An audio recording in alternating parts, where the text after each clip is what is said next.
Halo MC Members, ketemu lagi di konten kali ini, dan di video kali ini saya akan membahas mengenai kondisi IHSG kita, yang dimana ini cukup penting juga untuk kita mengetahui fakta dari kondisi IHSG kita. Dan dalam minggu lalu, kondisi IHSG kita sudah ditutup dengan kondisi yang kurang memuaskan, which is kurang lebih minus 7-8% dalam satu pekan, dan yaitu bad news ya bagi kita sebagai trader or investor. Dan nanti di akhir video juga ada beberapa pilihan emiten yang bisa diperhatikan. Video ini akan saya buat sesingkat mungkin dan tetap juga disclaimer on, tidak ada ajakan memperbelikan dan memperjualkan saham. Yang belum bergabung di grup Telegram bisa segera bergabung, link sudah saya sediakan di kolom deskripsi di bawah. Oke, kita langsung saja bahas mengenai kondisi IHSG kita. Ya, mulai dari tanggal 28 April itu sudah kelihatan kan, setelah selesai liburan tuh anjlok langsung, sempat menyentuh 10,42% untuk persentase anjloknya. Dan apakah ada potensi untuk rebound di kondisi IHSG kita karena asing tetap net sell ya, distribusi ke emiten-emiten tertentu, dan itu sangat mempengaruhi kondisi IHSG kita juga. Ada gap di area sini dan memang sudah berhasil ditutupi pada perdagangan tanggal 11 Mei. Namun nggak sampai di sana saja, masih ada gap lagi nih untuk kondisi IHSG kita. Ada gap lagi di harga 7156 hingga 7204, ada gap di area sini, yang dimana harga harus diangkat naik untuk menutupi gap tersebut. Ya, jadi ada gap di atas, masih ada bahan pertimbangan untuk diangkat naik dari segi kondisi IHSG kita. Lalu apakah dalam pekan ini IHSG bisa naik? Menurut saya ada potensi untuk melanjutkan penguatan harga, tapi dengan keterangan akan terjadinya pullback nih. Pullback di area supply di area 6680 hingga 6732 ya. Ini kan sempat terjadinya consolidate dan kemungkinan ini juga sudah membuat rejection ya, juga sudah membuat rejection dan ada potensi terjadinya pullback menuju area supply-nya di harga 6700-an di arah sana. Lalu bagaimana potensinya apabila IHSG berhasil breakout 6.500 dikarenakan juga faktor eksternal dari kondisi IHSG kita, bad news, itu kan sangat mempengaruhi sekali ya. Nah, kita bisa tarik Fibonacci retracement nih, ya, bisa dilihat di sini.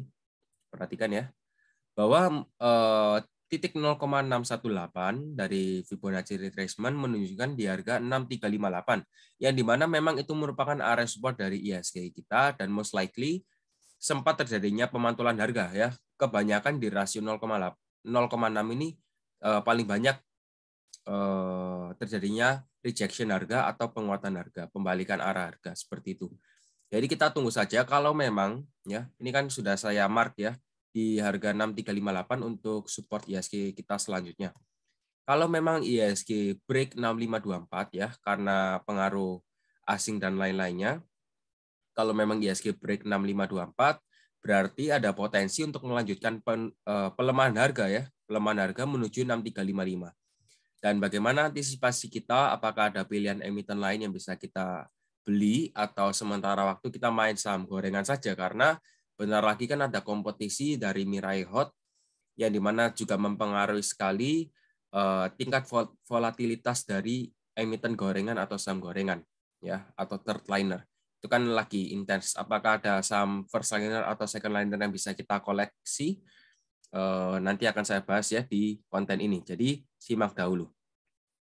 Nah, untuk IHSG kita, jadi sudah saya jelaskan kalau dia break 6524 ada potensi melemah, tapi sebelum itu seharusnya akan terjadinya pullback sementara menuju resisten 6680 hingga 6732.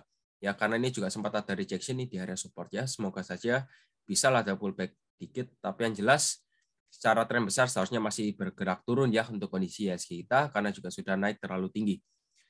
Oke, kita langsung saja masuk ke beberapa emiten saham. Saya ada sempat analisa saham PTBA ya. Tapi bagi teman-teman yang tertarik untuk join di grup Telegram bisa langsung join saja. Link sudah saya sediakan di kolom deskripsi, nanti bisa langsung dicek. Oke, kita move di sini ada saham PTBA. Ya, salah satu emiten yang akan saya share ke teman-teman dalam konten ini yaitu saham PTBA. Karena di sini kelihatan ya ada potensi melanjutkan penguatan harga selama PTBA bertahan di atas 3.620. 3.620. Ini kotak ungu merupakan area resisten atau area atapnya, yang dimana kalau memang area atap ini berhasil di breakout, ya, berhasil ditembus, berarti ada potensi untuk lanjut naik lagi. Ini kan sudah kelihatan nih, mau menembus tapi gagal, mau menembus tapi gagal. Nah, kalau memang seumpamanya, ya, dilihat dari sini, segi momentumnya sudah kelihatan golden crossing. Ya, ini kan sudah golden crossing nih. Tuh, perhatikan ya di sini ya. Kan sudah kelihatan golden crossing. Kalau memang golden crossing-nya tetap berlanjut, ya, tetap menguat secara momentum, berarti ada potensi untuk breakout. Kalau memang PTBA berhasil breakout 3850, berarti ada potensi lanjut naik lagi menuju resistance selanjutnya di harga 4150. Nggak nanggung-nanggung nanti kepantul di harga 4000, dia langsung naik ke 4150. Itu prediksi saya, nanti bisa dicatat. Secara Fibonacci retracement ini juga menunjukkan area resistennya di harga 4150, ya. Garis Fibonacci 2,24. 4150 merupakan area resisten. Ya, jadi ini bisa di-sharing-sharing saja. Jadi strateginya untuk PTBA berhubung kondisi IHSG kita seperti ini, PTBA masih bisa bertahan di atas garis EMA 34, 21 dan 90. Dan ini juga masih menguat kelihatannya, kemarin ditutup 4%. Seharusnya masih prospeknya bagus, volumenya juga masih oke, masih stabil. Dan kalau dia break 3850, ingat kita bisa buy on breakout resistance dan nanti di hold saja selama bertahan di atas 3.620, nothing to worries, nggak ada yang perlu dikhawatirkan, kita masih boleh hold untuk PTBA. Ya, 3850 breakout kita buy, nanti target taking profit-nya di 4150. Kalau kita ukur secara risk to return ya, kalau rasionya kita ukur, bisa kita ukur ya, bisa. Umpama kalau kita beli di harga 3850, kita ukur secara risk to return ya, seperti itu. Ya, kurang lebih kalau stop loss ya kita kena kurang lebih 6%, kalau profit ya kita bisa dapat 8% kurang lebihnya ya. Jadi sudah di atas 1:1 untuk rasio risk reward-nya. Ini boleh dicoba untuk PTBA. Mungkin ada satu emiten dahulu untuk konten ini ya. Karena ini ya juga salah satu emiten yang berpotensi kalau saya lihat secara teknikal saya. Ini kelihatannya golden crossing, bertahan di atas SMA 34 dan 21, which is masih strong uptrend. Kalau dia break di resisten di 3850, potensi up, bergerak up ya. Jadi mungkin segitu dahulu pembahasan saya dari hari ini. Kalau memang masih penasaran emiten lain apa saja yang berpotensi lainnya dan perlu panduan khusus, bisa langsung join saja di grup Telegram atau langsung di grup premium saja.